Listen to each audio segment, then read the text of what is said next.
নমস্কার, কেমন আছেন? আমি সুপ্রিয়া নালিকুলের ছোট্ট একটা গ্রাম থেকে ভিডিও করছি। এর আগের পার্টের ভিডিওতে তোমাদেরকে দেখিয়েছিলাম কোথায় বাঁক রাখা হচ্ছিল, আর এই পর্বে দেখাবো যে কোথায় জল ঢালা হলো আর কিভাবে জল ঢাললো।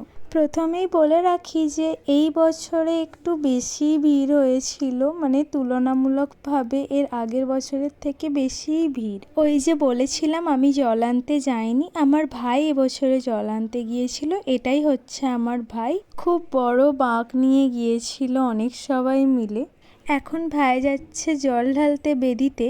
আর জানো তো, ও প্রতি বছর জল আনতে যায় ঠিকই, কিন্তু কোনো বছরই জল ঢালতে চায় না। এটা আমি জানি না কেন, কিন্তু এবছরে মা আর আমি খুব জোর করায় জল ঢালতে গিয়েছি। এই বেদিটা হচ্ছে নতুন বেদি, তাই পুরাতন বেদি যেখানে ছিল সেখানেও কিন্তু আমি বলেছিলাম ভাইকে জল ঢালার কথা। আর এইটাই হচ্ছে সেই জায়গায় যেই জায়গায় আমাদের পাঁঠা বলি হয়।